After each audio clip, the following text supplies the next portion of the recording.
नमस्कार, वयम राष्ट्रिय जागृयामा स्वागत छ। म मदन खाती। दर्शकवृन्द, तथ्य र प्रमाणमा कमजोर भारतले बहानाबाजी सुरु गरिसकेको छ। भारतको बहानाबाजीलाई नजानिदो रूपमा नेपालका केही शक्तिले पनि आड भरोसा दिइरहेका छन्। त्यो बिस्तारै खुल्दै जाला। लिम्पियाधुरा, लिपुलेक र कालापानीबाट भारतलाई फिर्ता पठाउने विषयमा अवरोध सुरु भइसकेको हो। अवरोध नदेखिने रूपमा देशभित्र र बाहिर दुवै स्थानबाट सुरु भइसकेको छ। पहिला भारतकै कुरा गरौँ। भारतले वार्ताको लागि शर्तहरू राख्न थालेको छ।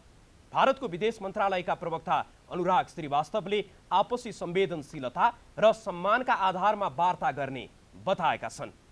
उनले वार्ताको लागि नेपालले विश्वास र भरोसाको वातावरण बनाउनु पर्ने जिकिर गरेका छन्। भारतको यो तर्क वास्तवमा वार्तामा विलम्ब गर्ने र नेपाललाई अलमलमा राख्ने उसको प्रयास मात्र हो। उता नेपालमा पनि नयाँ नक्सालाई संविधानको अङ्ग बनाउनको लागि गर्नुपर्ने संविधान संशोधनमा विलम्ब भइरहेको छ। अहिलेसम्म नेपाली राजनैतिक दलहरूलाई अविश्वास त नगरौँ, तर संविधान संशोधनको लागि केन्द्रीय समितिको बैठकको बहानादेखि निशान छाप परिवर्तनको सम्बन्धमा गरिन लागेको संविधान संशोधनसँगै अन्य विषयलाई लिएर पनि संविधान संशोधनको माग उठ्न थालेको हो। यदि विपक्षी दलले विषयलाई मिसमास गर्न थाले भने नेपाली नागरिकले राम्रोसँग बुझ्नुपर्छ कि संविधान संशोधनको विषयमा शर्त राख्ने पक्ष नेपालको हुँदै होइन, ऊ भारतको दलाल हुनुपर्छ। आखिर भारत किन वार्ताबाट भाग्न खोज्दैछ? भारतको नियत के हो? अब नेपालले गर्नु के पर्छ? यसै विषयमा हामी संवादको प्रयास गरिराखेका छौँ र पछिल्लो समय एमसीसी को विषय पनि उठिराखेको छ र यो विषयमा कुराकानी गर्नको लागि यति बेला हामीसँग पूर्व गृह मन्त्री तथा ऊर्जा मन्त्री र प्रतिनिधि सभा सदस्य रहनुभएका जनार्दन शर्मा हाम्रो प्रत्यक्ष सम्पर्कमा जोडिनु भएको छ। जनार्दनजी, यहाँलाई कार्यक्रममा स्वागत छ। धन्यवाद। नमस्कार। मैले अब संवादको सुरुवात चाहिँ अहिले जसरी भारतले यो नक्साको सन्दर्भमा चाहिँ नेपाली जुन कुराहरू आइराखेका छ कि नेपालले चाहिँ उक्त भूमि फिर्ता लिनको लागि वार्ताको लागि प्रयास गरिराखेको छ, तर भारतीय पक्षबाट जुन शर्तहरू राखिएको छ यसलाई यहाँहरूले कसरी हेर्नु भएको छ? सरकारले कसरी हेरेको छ? हैन, यो भारतीय पक्षले के शर्त राख्यो भन्ने ठुलो कुरा होइन। सरकारले जो नक्सा प्रकाशन गरेको छ त्यो सिङ्गो नेपाली जनताको माग, पार्टीहरूको मागको आधारमा सरकारले नक्सा प्रकाशन गरेको हो। त्यसको लागि सरकारलाई धन्यवादै हामीले भनेका छौँ र भन्नुपर्दछ। र अस्ति टेबल गर्ने भनेको प्रस्ताव किन झिकियो? समस्या त्यहाँ छ, रहस्य त्यहाँ छ। टेबल गर्ने दिनको प्रस्तावलाई जसरी हटाइयो त्यो बडो रहस्यमय भइरहेको छ। तत्काल टेबल गर्नुपर्छ र संविधान संशोधन गर्नुपर्छ। नक्सा प्रकाशन गरिसकेपछि एउटा नक्सा हुने, संविधानमा अर्को हुने कुराहरू यो मिल्दैन। यो राष्ट्रिय सङ्कट पैदा हुन्छ। यसले तुरुन्तै यसलाई अगाडि बढाउनुपर्छ। अहिले बजेटको प्राथमिकता होइन, प्राथमिकता यसको बजेट त हामी असारसँग पास गर्दा हुन्छ, समस्या छैन। तर नक्साको संविधान संशोधन पुरा गर्नुपर्छ। भोलि पनि नेपाली काङ्ग्रेसको बैठक छ। पक्कै पनि नेपाली काङ्ग्रेसले नेताहरूले जे भन्नुभएको छ, त्यो प्रतिबद्धता गर्नुभएको छ, त्यसबाट उहाँहरू पछि हट्ने कुरा हुँदैन होला जस्तो लाग्छ मलाई। पक्कै हट्नुहुन्न। अहिले अब आइराखेका कुरा नेपाली काङ्ग्रेसले पनि यो विषयमा सत्ता पक्षलाई दोषारोपण गरिराखेका जस्तो देखिन्छ भने सत्ता पक्षले फेरि होइन, नेपाली काङ्ग्रेसको केन्द्रीय समितिको कुरा चाहिँ उठाइराखेका छ।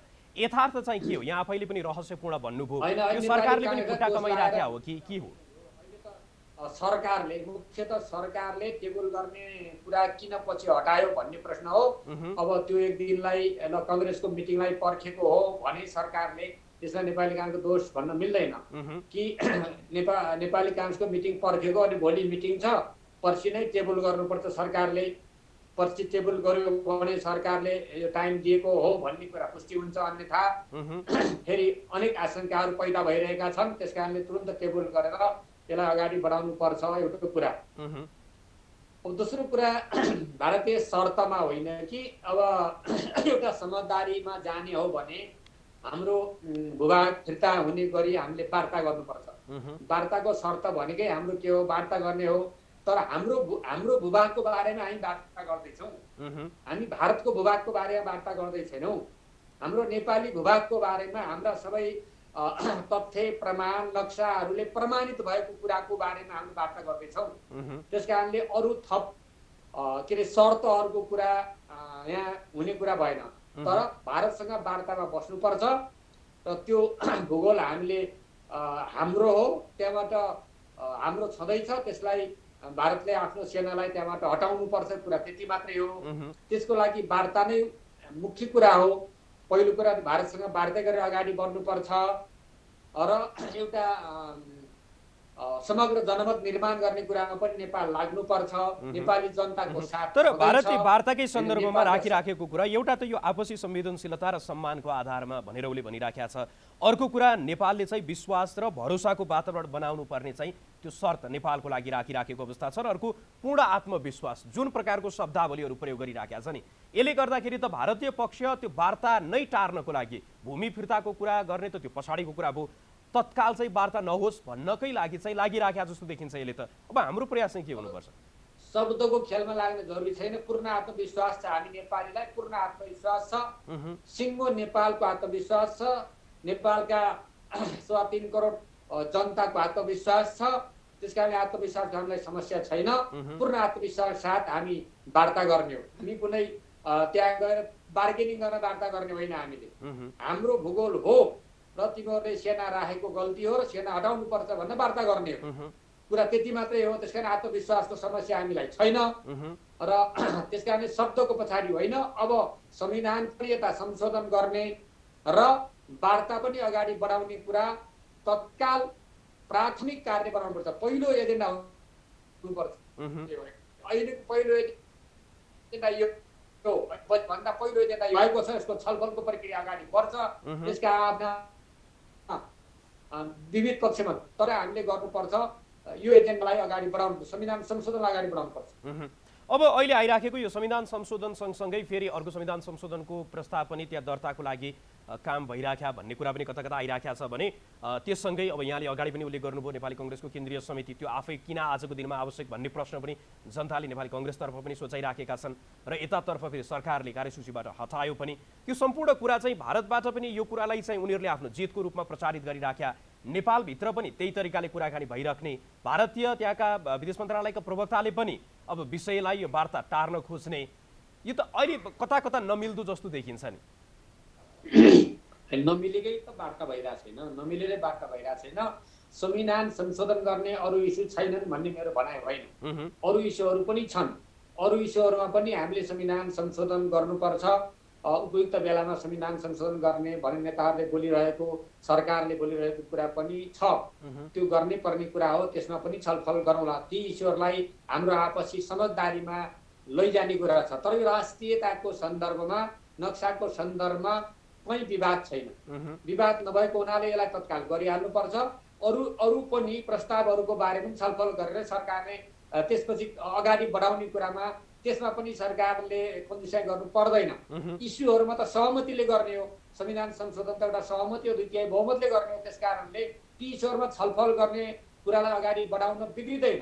तर अहिले त्यसको नाउँमा यो कुरा रोक्ने, अहिलेको यो प्रस्ताव रोक्ने, केवल मतलब दर्ता भइसकेको प्रस्ताव रोक्ने कुरा चाहिँ हुन सक्दैन। त्यसले फेरि अरू अर्थ लाग्छ, अन्य अर्थ लाग्छ र हामी कसैको दबावमा परेर नगर्ने दिशातिर जाने अवस्था सिर्जना हुन्छ। त्यो बिल्कुल नेपाली जनतालाई सह्य छैन र हामी सबैलाई सह्य हुँदैन। यो कुरा पास गर्नुपर्छ। अरू विभिन्न दलहरूले उठाएका इस्युहरू पनि छन्, ती इस्युहरूमा संविधान संशोधन गर्ने कुराहरूमा पनि छलफल गरेर त्यसलाई अगाडि बढाउनुपर्छ। केही कानुनहरू बनिरहेका छन्, तिनी पनि हामीले बनाउने एउटा अन्तिम चरणमा छौँ, तिनलाई पनि बनाउनुपर्छ। त्यस कारणले ती एउटा प्रक्रियामा जान्छन्, तर यो प्रक्रियामा आइसकेको कुरालाई अहिले नै हामीले अगाडि बढाउने हो। अब अहिले त्यतिकै महत्त्वपूर्ण रूपमा आइराखेको नेपालतर्फ त नेपाली नागरिकहरू यसमा कुनै आशंका व्यक्त गरिराखेको अवस्था छैन, दृढ भएर चाहिँ जुन प्रमाणहरू नेपाली सञ्चार माध्यमले प्रस्तुत गरिराखेका छन् त्यो कारणले गर्दाखेरि पनि नेपाली नागरिकहरू त्यो भूमि फिर्ताको लागि चाहिँ अडिग जस्तो देखिन्छ, सरकार पनि अडिग देखिन्छ।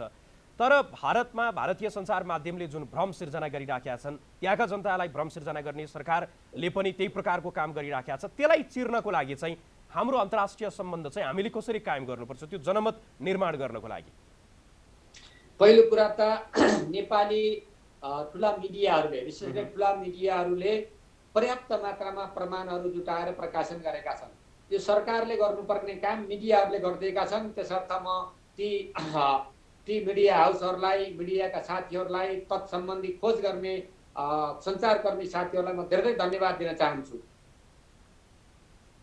कि यति धेरै पाउनु भएको छ कि विभिन्न पुस्तकालयहरूबाट, विभिन्न ठाउँबाट खोजेर ल्याउनु भएको छ, जसले गर्दाखेरि अझ नेपाली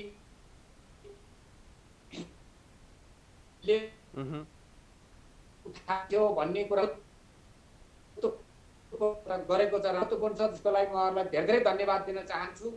र अब यी सबै तथ्य प्रमाणका आधारमा हामीले भारतसँग वार्ता गर्ने कुरा पनि हो र समग्रतामा नेपाल शान्तिको पक्षमा भएको दिएको र नेपालका गाउँहरू मिटिएका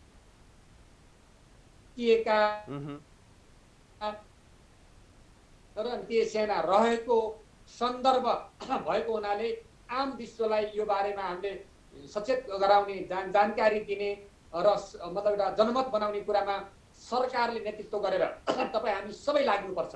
सरकारको नेतृत्वमा लाग्नुपर्छ। सरकारको ध्यान यतातिर जाओस् भनेर म भन्न चाहन्छु। अब मैले अलिक विषय अन्तर गर्न चाहेँ। पछिल्लो समय चाहिँ संसदबाट यो एमसिसीको विषयमा पनि सरकार चाहिँ त्यसलाई जसरी पनि पारित गर्न उद्यत भइराखेको जस्तो देखिन्छ। यदि एमसिसीबाट अमेरिकी सहयोग नआयो भने जुन प्रसारण लाइन बनाउने, जुन पूर्वाधार निर्माण भनिएको छ, त्यो आफ्नै लगानीमा पनि निर्माण गर्नको लागि उद्यत रहेको जस्तो पनि देखिन्छ। यहाँको धारणा चाहिँ यो विषयमा के छ? आजको दिनमा यो आवश्यक हो कि अनावश्यक हो कि यसमा चाहिँ तपाईँको धारणा के हो? मेरो धारणा प्रश्न के छ भने एमसिसीको जुन प्रस्ताव छ त्यो प्रस्तावलाई संशोधन गरेर मात्रै कार्यान्वयन गर्नुपर्छ र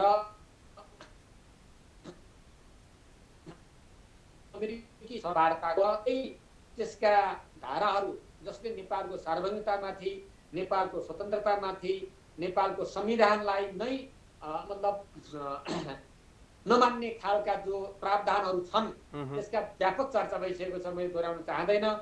त्यस्ता प्रावधानहरूलाई सच्याएर अमेरिकाले नेपाललाई सहयोग दिन खोजेको कुरा जो छ त्यसलाई हामीले स्वीकार गर्नुपर्छ। तर अहिले जुन प्रावधान लेखिएको छ त्योलाई हाम्रो स्वाभिमान, हाम्रो स्वतन्त्रतामाथि ठुलो प्रश्न चिन्ह खडा हुने, हामी पराधीन हुने अवस्था भएको हुनाले जस्ताको तस्तै त्यो कुरा पारित गर्नुहुन्न भनेर पार्टीको हामी स्थायी समितिमा, पार्टीको केन्द्रीय समितिमा पर्याप्त मात्रामा बहस भएर त्यसको कार्यदल बनेर कार्यदलले रिपोर्ट प्रस्तुत गरेको छ र रिपोर्टमा अझ धेरै तथ्य र प्रमाणहरू कि सरकारलाई पनि जानकारी नभएर, परराष्ट्र मन्त्रीलाई पनि जानकारी नभएर अर्थ मन्त्रालयले गरेका सहमति समेतलाई एउटा मात्र होइन, एउटा, दुईटा, चारवटा, पाँचवटा होइन, 10, 8वटा अरू के अरे मतलब सहमतिहरू समेत पनि खोजेर जुन प्रस्तुत गरेको छ र पार्टीले त्यसलाई कार्यदल बनाएर अथवा सरकारले कार्यदल बनाएर सरकारले अमेरिकी सरकारलाई पत्र प्रत्याचार गरेर त्यसलाई संशोधन गर्नु पर्थ्यो। अस्ति नीति कार्यक्रममा आयो। नीति कार्यक्रममा आउँदा हामीले प्रश्न उठायौँ। हामीले प्रश्न उठाएपछि पार्टीमा के कुरा भयो त भन्दाखेरि यो आफै गर्नका लागि त्यो भोलि कुनै बेला पास भएछ भने त्यो पनि हुन सक्छ, नहुँदा हामी आफ्नै तरिकाले पनि गर्नुपर्छ, त्यस अर्थमा राखिएको हो भनेर सम्माननीय प्रधानमन्त्रीले भन्नुभयो र संसदमा पनि यही स्पिरिटमा उहाँले स्पष्टीकरण दिनुभएको थियो। तर हिजो प्रस्तुत भएको बजेट वक्तव्यमा प्रस्तुत गर्दा बोल्दा त्यो सम्बन्धले नबोलेर बडो षड्यन्त्रपूर्ण तरिकाले हैन, बडो चलाकी पनि नभनौँ, यो एकदम षड्यन्त्रपूर्ण तरिकाले यसलाई रातो किताबमा र अनुसूचीभित्र घुसाएर पार्टीमा यत्रो विषय बनेको कुरालाई जसरी ल्याइएको छ, यो कुराले सरकार र अर्थ मन्त्रालयले जनताप्रति, राष्ट्रप्रति घात गरेको कुरा प्रष्ट हुन्छ। यो कुरा यहाँले भन्नु पनि बडो षड्यन्त्रपूर्वक तरिकाले चाहिँ त्यहाँ ल्याइएको छ, घुसाइएको छ। त्यहाँ चाहिँ के छ, कसरी उल्लेख गरिएको छ? नेपाली नागरिकले चाहिँ अलिक बुझ्ने भाषामा चाहिँ यहाँले अलिक स्पष्टसँग बताइदिनुहोस् न, कसरी चाहिँ घुसाइएको के लेखिएको छ भन्दाखेरि अनुसूचीमा लिएर यो त पारित गर्नुपर्ने, संशोधन गर्नुपर्ने कुराहरू छ।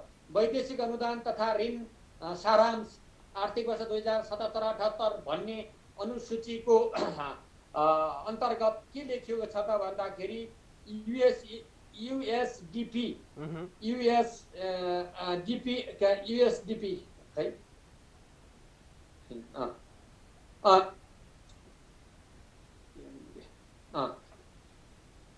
जसरी यहाँले अहिले जानकारी गराइराख्नु भएको छ कि बजेटमा पनि त्यो कुरालाई उल्लेख भइराखेको सन्दर्भमा चाहिँ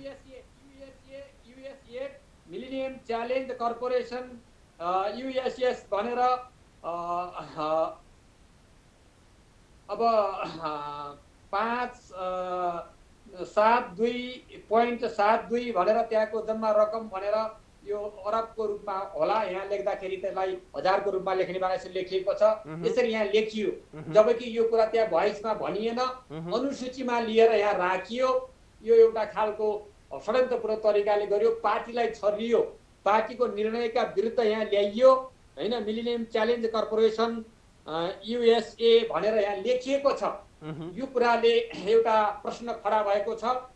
पक्कै पनि हामी यो पार्टीमा छलफल गर्छौं। यस्तो तरिकाले सिङ्गो पार्टीलाई जनतालाई छल्ने गरी ल्याएको कुरा हामीलाई मान्य हुने कुरा हुँदैन। अब अहिले प्रधानमन्त्रीको एमसिसीको विषयमा चाहिँ उहाँको धारणा त आम नागरिकलाई स्पष्ट छ नै, तर आम नागरिकमा पनि यो विषय राष्ट्रियतासँग, देशभक्तिसँग र हाम्रै सार्वभौम सत्तासँग पनि प्रत्यक्ष रूपमा जोडिएको भनेर विभिन्न कुरामा यसको विरोधमा पनि आवाज उठिराखेको छ। तर सरकार जसरी अगाडि बढ्न खोजिराखेको छ, अब पार्टीको के हुन्छ त? यहाँहरूले बैठक बस्ने भन्नुभयो, तर बैठकको लागि बैठक हुन्छ कि योभन्दा पहिलेको जस्तै एउटा निष्कर्ष दिने तरिकाले चाहिँ यहाँहरू अगाडि बढ्नुहुन्छ त? हैन, पार्टीमा बैठक बसौँ भन्दा पनि उहाँले बैठक नराख्ने र नीति कार्यक्रममा आइसकेपछि उहाँले एउटा सकारात्मक रूपले त्यसलाई स्पष्टीकरण दिने, तर फेरि आज आएर बजेटको त्यो पनि अनुसूचीमा घुसाएर ल्याएर अनि अर्को रातो किताब जो पढिँदैन त्यहाँ संसदमा त्यसमा घुसाएर ल्याएर यसलाई षड्यन्त्रपूर्ण तरिकाले जो प्रस्तुत गरिएको छ, यो कुरा अब पार्टीमा छलफल हुन्छ, पार्टीको बैठक बस्छ, पार्टीले निर्णय गर्छ। अस्तिको प्रतिवेदनमाथि पार्टीमा छलफल हुन्छ, त्यसमा हामी हाम्रा सबै विचारहरू राख्छौँ अनि एउटा निष्कर्ष निक्लेपछि यसको बारेमा आवश्यक निर्णय हुन्छ। यसै सन्दर्भमा चाहिँ मैले यहाँबाट जान्न चाहिराखेको, अहिले एकाथरी विश्लेषकहरूले भनिराखेको एकातर्फ देश कोरोना विरुद्धमा पनि लडिराखेको सन्दर्भ छ, अर्कोतर्फ त्यस्तै गरी तपाईको पछिल्लो कुरा मैले सुनिरहेको छु, फेरि दोहोऱ्याएर भनिदिनुलाई कृपया। म फेरि दोहोऱ्याउन चाहे, अहिले चाहिँ पछिल्लो समय जसरी कुराहरू आइराखेका छ कि देश चाहिँ कोरोना विरुद्ध पनि लडिराखेका छ, भारतीय अतिक्रमणको विरुद्धमा पनि लडिराखेका छ, र यो सन्दर्भमा चाहिँ एमसिसीको चाहिँ फेरि त्यो कुराकानी गर्दै गर्दाखेरि हामी कतै न कतै अमेरिकासँग पनि त्यो टसलको स्थिति आउँछ। एकै पटकमा चाहिँ धेरैतर्फ यो मोर्चा खोल्नु भएन भन्ने कोणबाट पनि कता कता कुराहरू आएको सुनिन्छ। यसमा चाहिँ यहाँको धारणा के छ? त्यसपछि म अन्य विषयमा जानेछु। हामी कोरोनासँग अब लडिराखेका छौँ भने भनौँ कि कोरोनाले हामीलाई आक्रमण गरिरहेछ, हामीलाई डिफेन्सिभ बनाइरहेछ भन्ने के भन्ने है। हामी आवश्यक स्तरबाट कोरोनासँग लड्न सकिरहेका छैनौँ कि हामीले मास स्तरमा कोरोना फैलिएको छ, यसलाई हामीले कुन समयमै व्यवस्थित ढङ्गले कन्ट्रोल गर्न सक्ने अवस्था थियो, त्यो त्यसमा लापरवाही भयो भन्छु मैले। लापरवाही भएर यसलाई हामीले नियन्त्रण गरेर एउटा सीमित घेरामा राख्नुपर्नेमा मासमा फैलिएको छ, करिब करिब अब देशभरि नै फैलिने अवस्थामा छ। बाहिरबाट आउने मान्छेहरूको व्यवस्थापन हामीले गर्न नसक्दाका समस्याहरू हामीले खपिरहेका छौँ। र यति नै बेला यो हामीले हाम्रो लडाइँ होइन, हाम्रो रहरको कुरा होइन। इन्डियाले यति बेलै बाटो खनेर उद्घाटन गरिदिएपछि अब हाम्रो छातीमा खनिएको बाटो खन्दा पनि हामीले नथाहा पाउने, उद्घाटन गरिसकेपछि हामीले त्यसमा नबोल्नु भन्ने कुरा हामीलाई नबोल्न हुन सक्दैन थियो, तर हामीले त्यसमा बोल्नु पर्थ्यो। र आम नेपाली जनताले बोल्यो, जुर्मुरायो, राष्ट्रियताप्रति देशभक्तिको एउटा स्वर भन्कियो।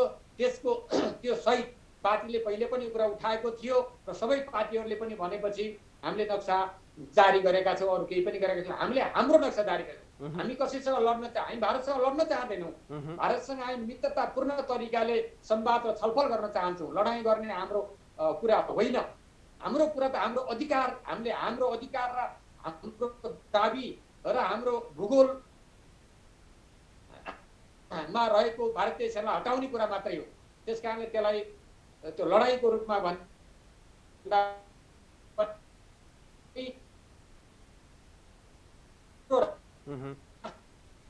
स्वाधीनताको किन अचम्म लागेको छ, एकदम आश्चर्य लागेको छ। यति बेलै पार्टीमा यत्रो छलफल भइरहेको इस्युलाई यति बेलै फेरि यसरी नजानिदो हिसाबले, अरूलाई थाहा नदिने हिसाबले यहाँ अनुसूचीमा घुसाएर किन ल्यायो, यो आफैमा आश्चर्यजनक कुरा छ। यो पनि अमेरिकासँग हामी लड्ने कुरा हो। अमेरिका एउटा मित्र राष्ट्र हो, हाम्रो मित्र राष्ट्रको मैत्रीपूर्ण सम्बन्ध हुनुपर्छ र अमेरिकाले पनि हाम्रो समस्यालाई बुझिदिनुपर्छ। हामीले अमेरिकालाई रिक्वेस्ट गर्नु, सरकारले रिक्वेस्ट फेरि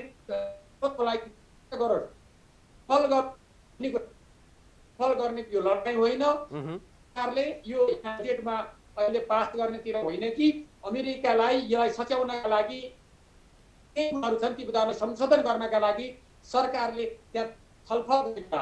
त्यो दुई देशको मित्र देशहरूको बिचमा छलफल गर्ने कुरा लडाइँ भनिँदैन, यो लडाइँ होइन।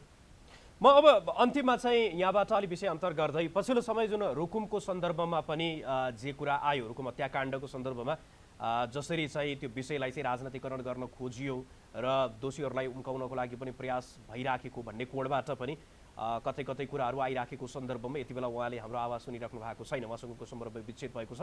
उहाँ हाम्रो सम्पर्कमा हामी सम्पर्क स्थापित गर्ने प्रयास गरिराखेका छौँ र सम्पर्क स्थापित भइसकेपछि खास गरी जुन पछिल्लो समय रुकुममा जे जस्तो स्थिति देखियो र त्यहाँ न्याय मोरेको, मानवता मोरेको, देश चाहिँ गणतन्त्रकालीन समयमा पनि जसरी आम नागरिकहरू एउटा गणतन्त्रको उत्सव मनाइराखेको सन्दर्भमा जुन प्रकारको स्थिति अहिले छ, अथवा जेको लागि चाहिँ हामीले समानुपातिक समावेशीको कुराहरूदेखि लिएर जे कुरालाई चाहिँ जातीय विभेदलाई चाहिँ गैर कानुनी मात्र होइन त्यो दण्डनीय पनि बनाएका छौँ, तर यो समयमा पनि त्यो जातको आधारमा जुन प्रकारको नृशंस घटना भयो त्यहाँ पनि राजनीतिकरणको काम भइराखेको भन्ने कुराहरू, टिप्पणीहरू पनि आइराखेको सन्दर्भमा उहाँ चाहिँ त्यो क्षेत्रको जनप्रतिनिधि भएको कारणले गर्दाखेरि पनि उहाँसँग हामी यसको पनि जवाफ लिने प्रयास गरिराखेका छौँ र त्यसपछि हाम्रा अन्य विषयमा पनि आज हामी यहाँहरूलाई जानकारी गराउनेछौँ। आजको विषयमा यहाँहरूलाई हामी यो सँगसँगै देश र राष्ट्रियतासँग जोडिएका विविध विषयवस्तुहरू आज हामीसँग रहेका छन्। त्यसको साथसाथमा भारतीय पक्षबाट नेपालका नदी नाला कब्जा गर्नको लागि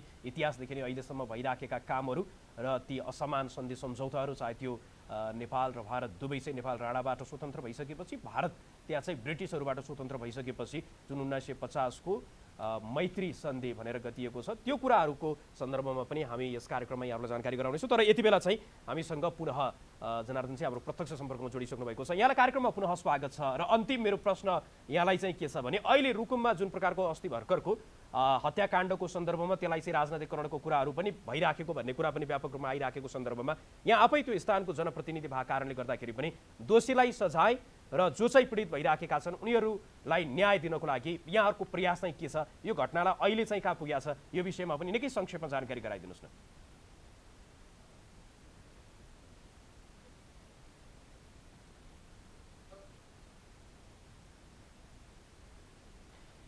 सम्पर्क स्थापित हुन सकिराखेको छैन र सम्पर्क स्थापित भइसकेपछि यो प्रश्नको जवाफ पनि हामी उहाँबाट लिने प्रयास गरिराखेका छौँ। यो विषयमा संसदमा पनि निकै पेचिलो बहस भइराखेको सन्दर्भ छ। यो विषयमा संसदमा पनि बहसको साथसाथमा छानबिनको लागि समिति गठन पनि भइसकेको छ। यति बेला रुकुममा मानवाधिकार कर्मीदेखि लिएर अन्य यो विषयमा चाहिँ अनुसन्धान गर्नको लागि समितिहरू बनाउने, निर्माण गर्ने र स्थानीय स्तरमा पनि स्थानीय प्रशासनले पनि काम गरिराखेको भन्ने सन्दर्भमा पनि पछिल्लो समय त्यहाँको पछिल्लो अवस्थाको विषयमा हामी उहाँसँग संवाद गर्ने प्रयास गरिराखेका छौँ र सम्पर्क स्थापित भइसकेपछि यो विषयमा उहाँसँग हामी प्रश्न राख्नेछौँ।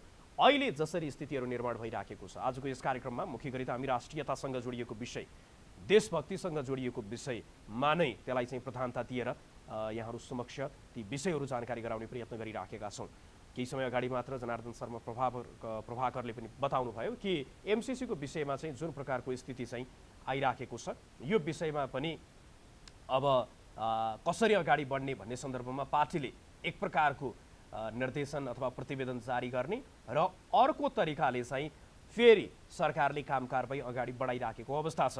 जुन विषयमा नेपालभित्रै निकै लामो तरिकाले यो विषयमा बहस भइराखेको छ भने त्यो बहसको सन्दर्भमा चाहिँ एउटा निष्कर्ष त्यसले निकालिराखेको सन्दर्भमा चाहिँ त्यो बहसले पनि एउटा निष्कर्ष निकालिराख्दाखेरि त्यसलाई पनि नजरअन्दाज गर्ने तरिकाले सरकार एमसीसीको विषयमा जसरी अगाडि बढ्न खोजिराखेको छ, यसले निकै ठुलो तनावको स्थिति सिर्जना गर्न सक्ने सम्भावनातर्फ पनि हामीलाई उन्मुख गराएको छ। एमसीसी भनेको त्यो सामान्य अनुदानको कुरा मात्र होइन, हाम्रो देशको राष्ट्रियता सम्प्रभुतासँग पनि जोडिएको विषय हो र यति बेला हाम्रो सम्पर्कमा पुनः जनार्दन शर्मा जोडिसक्नु भएको छ। यहाँलाई कार्यक्रममा पुनः स्वागत छ।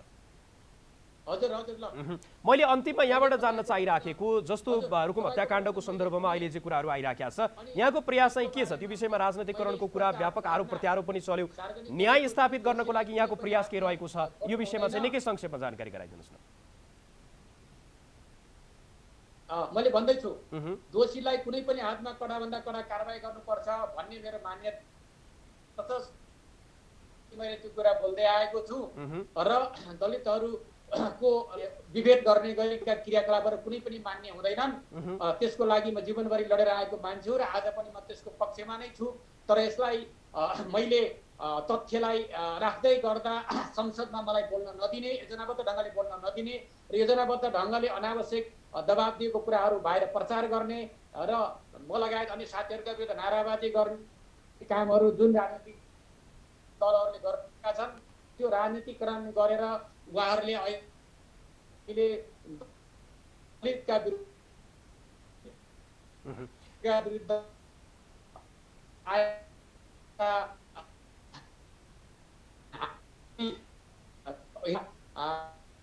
को एउटा एजेन्डालाई अर्को त्यो असफल प्रयत्न हो म पक्ष अनुसन्धानको पक्षमा त्यसलाई सहयोग गर्ने पक्षमा र दलितहरूमा भइरहेको विरुद्ध सङ्घर्ष गर्ने पक्षमा नै म रहेको कुरा फेरि पनि म यहाँको टेलिभिजन मार्फत स्पष्ट गर्न चाहन्छु र सार्वजनिक गर्न चाहन्छु हस् जानकारीको लागि धन्यवाद र संवादको लागि पनि धन्यवाद यहाँको आवाज प्रश्नसँग नआइराखेका कारणले गर्दाखेरि हामी यो विषयमा अझ विस्तृतमा यहाँसँग अन्य कार्यक्रमहरूमा पुनः संवाद गर्नेछौँ यहाँको महत्त्वपूर्ण समय र संवादको लागि मलाई हामी धेरै धेरै धन्यवाद दिन चाहन्छौँ उहाँ हुनुहुन्थ्यो पूर्व गृह तथा पूर्व ऊर्जा मन्त्री र प्रतिनिधि सभाको सदस्य पनि हुनुहुन्छ जनार्दन शर्मा उहाँसँग हामीले नेपाल र भारत बीचको सीमा विवाद भारतको जुन सीमा अतिक्रमणको सन्दर्भ छ त्यो विषयको साथसाथमा चाहिँ पछिल्लो समय एमसीसीको विषयमा पनि जुन कुरा सरकारले गर्यो र रुकुम हत्याकाण्डको विषयमा पनि संवाद गर्यौँ अब फेरि यहाँहरूलाई हामी भारतीय हस्तक्षेपको सन्दर्भमा नै कुराकानी गर्न चाहन्छौँ नेपालको दक्षिण छिमेकी भारत नेपालको विकासको सारथी भन्दा पनि त्यो बाधक जस्तो देखिएको छ तथ्य र प्रमाणले यही कुरा प्रमाणित गरिराखेको सन्दर्भ छ नेपालमा प्रजातन्त्र स्थापनासँगै हामीले कोशी भारतलाई बुझायौँ विक्रम सम्वत 2011मा नेपाली कङ्ग्रेसका नेता मातृका प्रसाद कोइराला प्रधानमन्त्री हुँदा भारतसँग हामीले कोशी सन्धि गरेका थियौँ त्यस सन्धिमा हामीलाई भारतले नराम्रोसँग ठग्यो र त्यसको ठिक 5 वर्षपछि फेरि विक्रम सम्वत 2016 सालमा भारतसँगै हामीले गण्डक सन्धि पनि गर्यौँ बीपी कोइराला त्यति बेला देशको प्रधानमन्त्री थिए र हामी फेरि बीपीको नेतृत्वमा भारतसँग ठगिन पुग्यौँ विक्रम सम्वत 2052 सालमा महाकाली सन्धि भयो नेपाली कङ्ग्रेसका नेता शेरबहादुर देउवाको नेतृत्वमा देश पुनः एकपटक ठगियो महाकाली सन्धि गर्दा तत्कालीन नेकपा एमालेका महासचिव माधव कुमार नेपाल र केपी शर्मा ओली जो अहिले प्रधानमन्त्री पनि हुनुहुन्छ महाकाली सन्धिका उहाँहरू कट्टर समर्थक हुनुहुन्थ्यो कोशी सन्धि होस् वा महाकाली सन्धि वा गण्डक सन्धि नै किन नहोस् भारतको नियत प्रष्ट छ नेपालका नदीहरूमा ऊ कब्जा गर्न चाहन्छ र नेपालको विकासमा अवरोध गरी भारतमाथि नेपाल सधैँभरि आश्रित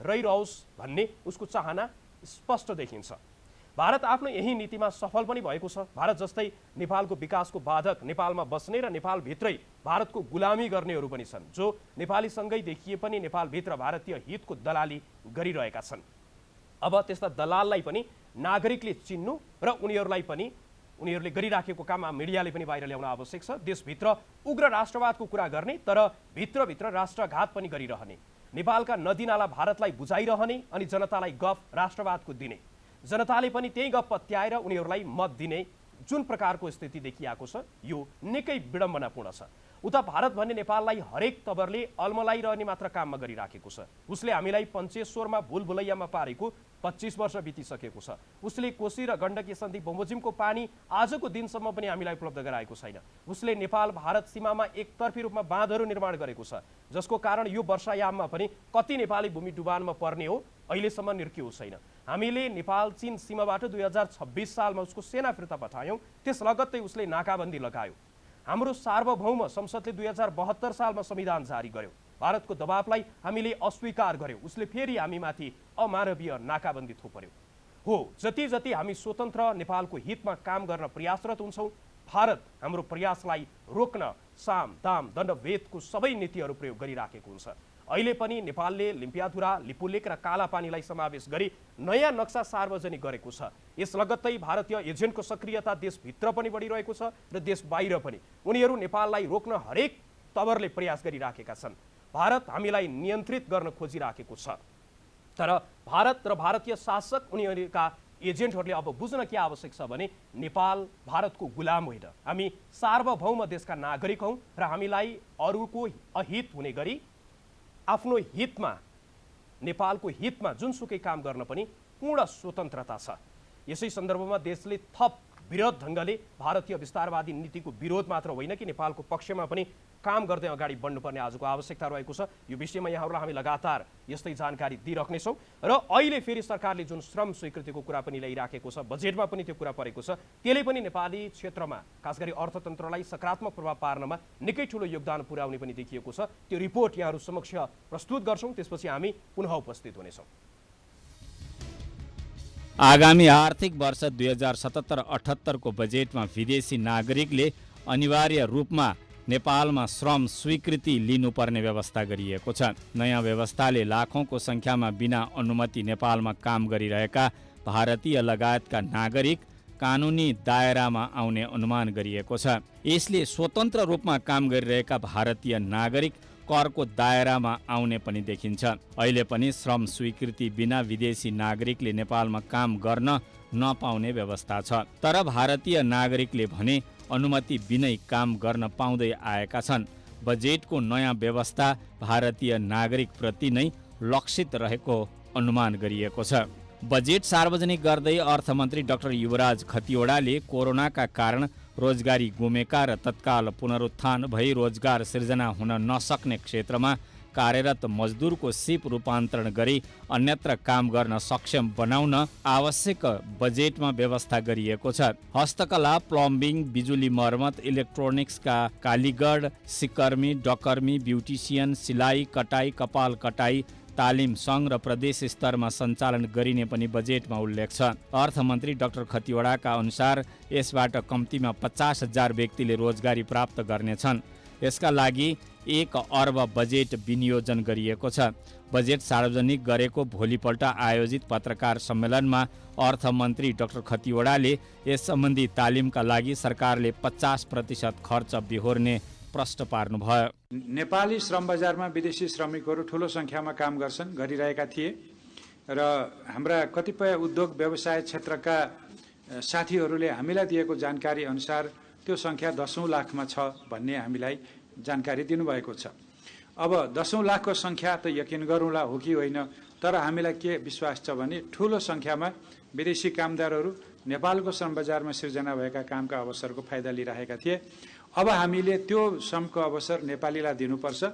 त्यसतर्फ अब हामी केन्द्रित भयो भने हामीले थप काम सिर्जना गर्नुभन्दा पनि सिर्जना भएको काम नेपालीलाई सुरक्षित गरिदिने बित्तिकै हामीलाई 4-5 लाख रोजगारी त यसै पनि बढ्छ भनेर हामीले खास गरी सिपयुक्त रोजगारीहरू, चाहे त्यो प्लम्बिङ होस्, चाहे सिकर्मी होस्, ढकर्मी होस्, कपाल काट्नेदेखि लामो लिस्ट छ, बजेटमा मैले बोले पनि ती सबै कार्यमा हामीले चाहिँ ओजेटी भनेर अन द जब ट्रेनिङ कार्यस्थलमै तालिम प्राप्त गर्ने। हाल वैदेशिक रोजगारीमा गएका 20 लाख नेपालीले रोजगार गुमाउने र उनीहरू स्वदेश फर्कने अनुमान गरिएको छ। स्वदेश फर्किएकालाई रोजगारीको व्यवस्था गर्न सरकारको नीति महत्त्वपूर्ण हुन सक्ने अनुमान गरिएको छ। सरकारको यस कदमलाई कतिपयले प्रशंसा समेत गरेका छन्। भारतीय श्रमिकहरू नेपालमा अनौपचारिक क्षेत्रमा कार्यरत छन्, तर कति भारतीय नेपालमा कार्यरत छन् भन्ने एकिन तथ्याङ्क छैन।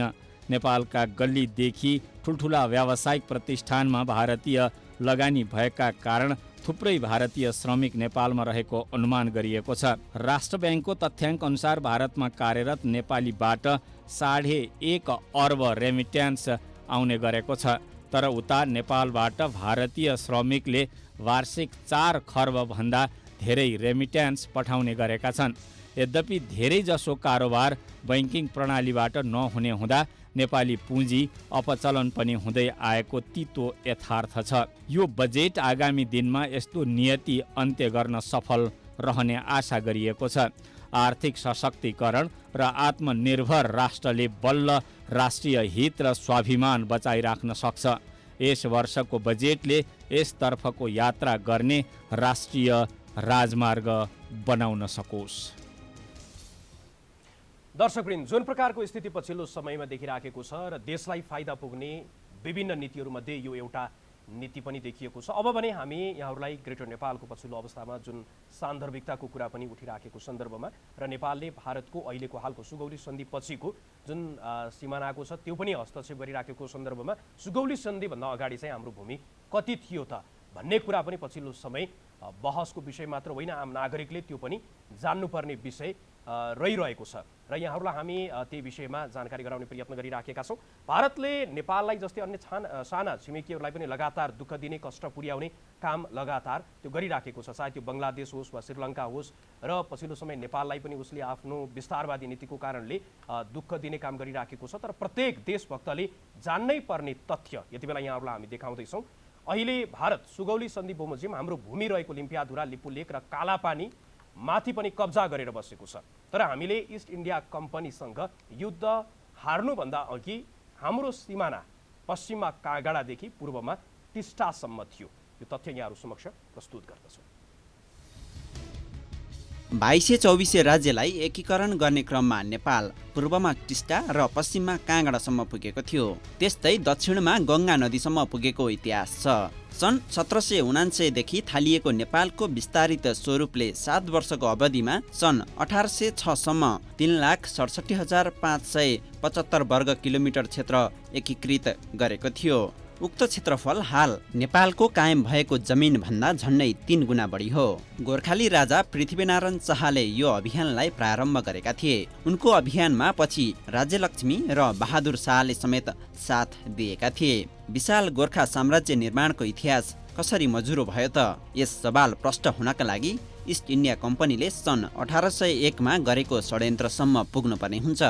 विश्वका अधिकांश देशलाई उपनिवेश बनाएको बेलायती इस्ट इन्डिया कम्पनीलाई नेपालको सीमा फराकिलो भएको मन परेको थिएन र उसले नेपालका क्षेत्रहरूमा बिस्तारै कब्जा जमाउन थाल्यो। फलस्वरूप सन् 1814 नोभेम्बर 1 बाट नेपाल अङ्ग्रेज युद्ध समेत भयो। इतिहास हेर्दा यो युद्ध 1 वर्षसम्म चलेको देखिन्छ। यसै युद्ध मार्फत नेपालका पश्चिमको धेरै भूभाग गुम्यो। नेपाली योद्धाहरूले भने पूर्वतिरका भूभाग जोगाउन सफल भएका थिए। युद्धलाई कम्पनी पक्ष थप अगाडि बढाउन चाहँदैन थियो र उसले सन् 1815 डिसेम्बर 2 मा नेपाललाई वार्ताको लागि प्रस्ताव राख्यो।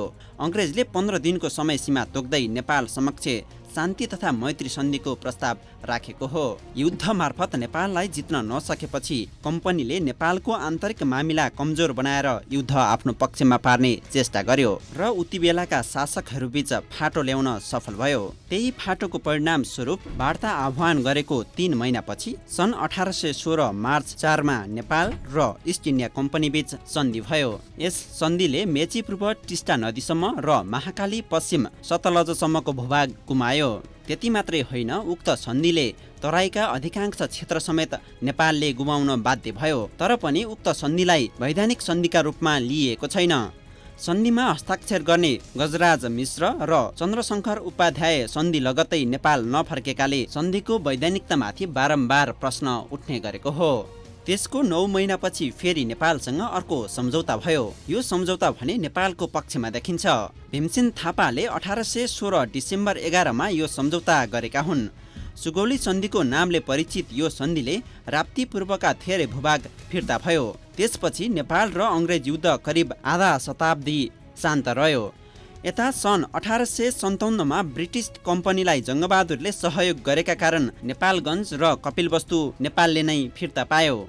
सन् 1860 नोभेम्बर 15 मा राप्तीदेखि महाकालीसम्मको बाँके बर्दिया कैलाली कञ्चनपुर जिल्ला अङ्ग्रेजले फिर्ता गर्यो। सन् 1860 यता नेपालको भूभाग 1,47,181 वर्ग किलोमिटर कायम भयो। तत्कालीन समयमा नेपाली शासकहरूमा दूरदर्शिताको निकै अभाव खड्किएको देखिन्छ।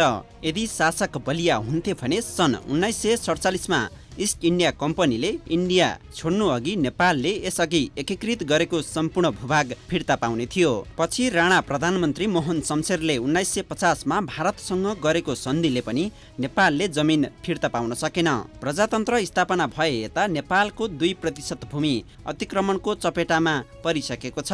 लिम्पियाधुरा, लिपुलेक, कालापानी सहित नवलपरासीको सुस्तादेखि सीमा क्षेत्रका धेरै ठाउँ अतिक्रमण भइरहेका छन्। अबका दिनमा पुरानो सन्धि सम्झौतालाई समय सापेक्ष बनाउँदै नेपालले गुमेको भूमि फिर्ता ल्याउन पछि हट्नुहुन्न। अवश्य पनि आजको जुन नेपाल छ त्यो भूगोल नेपालको जुन निर्धारित छ त्यो सुगौली सन्धि पछि नै निर्धारित भएको हो र सुगौली सन्धिले जुन भूमि हामीलाई उपलब्ध गराएको छ त्यसमा पनि भारतले फेरि अतिक्रमण गरिराखेको छ र यो प्रकारको अतिक्रमण बलमिच्याई र हेपाहा प्रवृत्ति अबको दिनमा बन्द गर्नुको विकल्प पनि छैन। आजको लागि पनि कार्यक्रमलाई निर्धारित समय सकिएको छ। जनताद्वारा जनताका लागि प्रसारित जनता टेलिभिजन हेरिरहनुहोस्। नमस्कार।